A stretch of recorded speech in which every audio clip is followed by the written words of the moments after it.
ಹಾಸನ ಜಿಲ್ಲೆಯ ಶಾಂತಿಗ್ರಾಮ ಬಳಿ ರಾಷ್ಟ್ರೀಯ ಹೆದ್ದಾರಿ 75ರಲ್ಲಿ ಭಾರೀ ಬಸ್ ದುರಂತ ತಪ್ಪಿದೆ. ಮಂಗಳೂರಿನಿಂದ ಬೆಂಗಳೂರಿಗೆ ತೆರಳುತ್ತಿದ್ದ ಖಾಸಗಿ ಬಸ್ಗೆ ಮಧ್ಯರಾತ್ರಿ ಬೆಂಕಿ ಕಾಣಿಸಿಕೊಂಡಿದ್ದು, ಚಾಲಕನ ಸಮಯ ಪ್ರಜ್ಞೆಯಿಂದ 36 ಪ್ರಯಾಣಿಕರು ಪ್ರಾಣಾಪಾಯದಿಂದ ಪಾರಾಗಿದ್ದಾರೆ.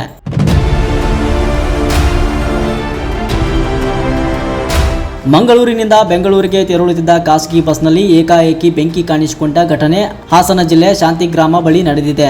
ಮೊದಲು ಬಸ್ನ ಟೈರ್ ಭಾಗಕ್ಕೆ ಬೆಂಕಿ ಹತ್ತಿಕೊಂಡಿರುವುದನ್ನು ಗಮನಿಸಿದ ಚಾಲಕ ತಕ್ಷಣ ಎಚ್ಚೆತ್ತುಕೊಂಡು ಬಸ್ ಅನ್ನು ರಸ್ತೆ ಬದಿಗೆ ನಿಲ್ಲಿಸಿದ್ದಾರೆ. ಬೆಂಕಿ ವ್ಯಾಪಿಸುವ ಮುನ್ನವೇ ಬಸ್ನಲ್ಲಿದ್ದ 36 ಪ್ರಯಾಣಿಕರನ್ನು ಸುರಕ್ಷಿತವಾಗಿ ಕೆಳಗಿಳಿಸಲಾಯಿತು. ನಿದ್ದೆಯ ಮಂಪರಿನಲ್ಲಿದ್ದ ಪ್ರಯಾಣಿಕರು ಅದೃಷ್ಟವಶಾತ್ ಯಾವುದೇ ಅಪಾಯವಿಲ್ಲದೆ ಪಾರಾಗಿದ್ದಾರೆ. ಕೆಲವೇ ಕ್ಷಣಗಳಲ್ಲಿ ಬೆಂಕಿ ಬಸ್ನ ಸಂಪೂರ್ಣ ಭಾಗಕ್ಕೆ ವ್ಯಾಪಿಸಿ ವಾಹನ ಧಗಧಗನೆ ಹೊತ್ತಿ ಉರಿದಿದೆ. ಸ್ಥಳಕ್ಕೆ ಆಗಮಿಸಿದ ಅಗ್ನಿಶಾಮಕ ಸಿಬ್ಬಂದಿ ಬೆಂಕಿ ನಂದಿಸಲು ಹರಸಾಹಸ ಪಟ್ಟರು. ಹಲವಾರು ಗಂಟೆಗಳ ಕಾರ್ಯಾಚರಣೆಯ ಬಳಿಕ ಬೆಂಕಿಯನ್ನು ನಿಯಂತ್ರಣಕ್ಕೆ ತರಲಾಯಿತು. ಶಾಂತಿಗ್ರಾಮ ಪೊಲೀಸ್ ಠಾಣಾ ವ್ಯಾಪ್ತಿಯಲ್ಲಿ ಘಟನೆ ನಡೆದಿದ್ದು, ಬೆಂಕಿ ಕಾಣಿಸಿಕೊಳ್ಳಲು ನಿಖರ ಕಾರಣವೇನು ಎಂಬುದರ ಕುರಿತು ಪೊಲೀಸರು ತನಿಖೆ ಆರಂಭಿಸಿದ್ದಾರೆ. ಚಾಲಕನ ಸಮಯ ಪ್ರಜ್ಞೆಯಿಂದ ದೊಡ್ಡ ಅನಾಹುತವೊಂದು ತಪ್ಪಿದಂತಾಗಿದ್ದು, ರಾಷ್ಟ್ರೀಯ ಹೆದ್ದಾರಿ 75ರಲ್ಲಿ ಕೆಲ ಕಾಲ ಸಂಚಾರಕ್ಕೂ ವ್ಯತ್ಯಯ ಉಂಟಾಯಿತು. ಸ್ಟಾರ್ಟಿಂಗ್ ನೋಡಬೇಕಾದ್ರೆ ಬೆಂಕಿ ಈ ಬಗೆ ಆಡ್ತಾ ಇತ್ತು ಅಷ್ಟೇ. ಆಮೇಲೆ ಆರಿಸಿ ಇಲ್ಲೇ ಇದೆ ಇವಾಗ ಹೊಡೆದಾಗಿತ್ತು ಅಂದರೆ ಗಾಡಿ ಇವಾಗ ಅದು ಆರಿಸ್ತಾರೋದು ಮರದಲ್ಲಿ ಗಾಡಿ ಟೈರ್ ಹೊಡೆದಿತ್ತು. ಈಗ ಇವಾಗ ಟೈರ್ ಹೊಡೆದಿತ್ತು. ಸೌಂಡ್ ಅಲ್ಲೇ ಕೇಳಿಸ್ತಾನೆ. ಅದೇ ಈಗ ಹೊಡೆದಿರೋ ಟೈರು ಹೋಗಿ ಖಾಲಿ ಐಟು ಪಾಡ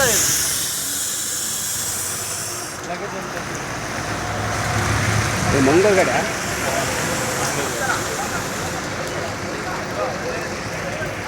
ಇದೀಗೇನಾ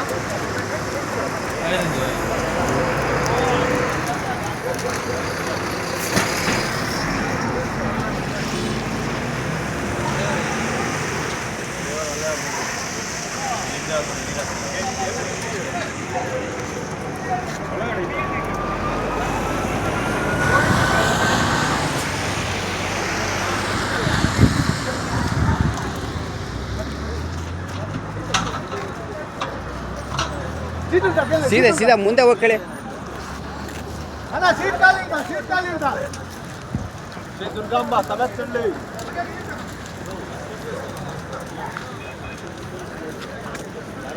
ನಡು ರಸ್ತೆಯಲ್ಲಿ ಅಪಘಾತ ಆಗಿದೆ. ಟೈರ್ ಬ್ಲಾಸ್ಟ್ ಆಗ್ತಾ ಇದೆ. ಸೊಂಪ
ಜಾಮ್ ಕ್ಲಿಯರ್ ಆಗಲಿ ಸರ್.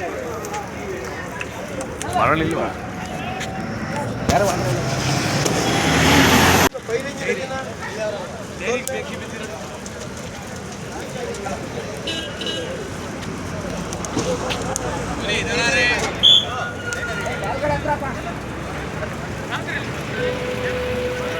ಎಲ್ಲ ಸರಿ.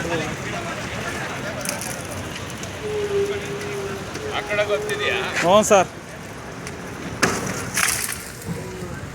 ಅದು ನಿಲ್ಲಲ್ಲ.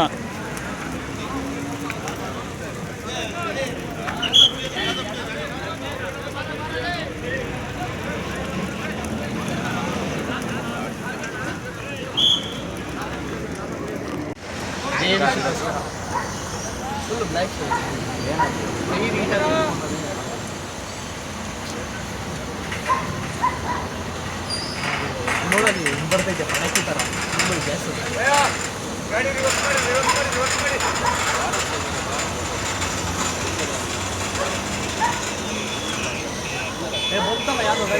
ಅಂಬುಲೆನ್ಸ್ ಇದು ಫೈರ್ ಇಂಜಿನ್ ಗಾಡಿ ये क्या है ये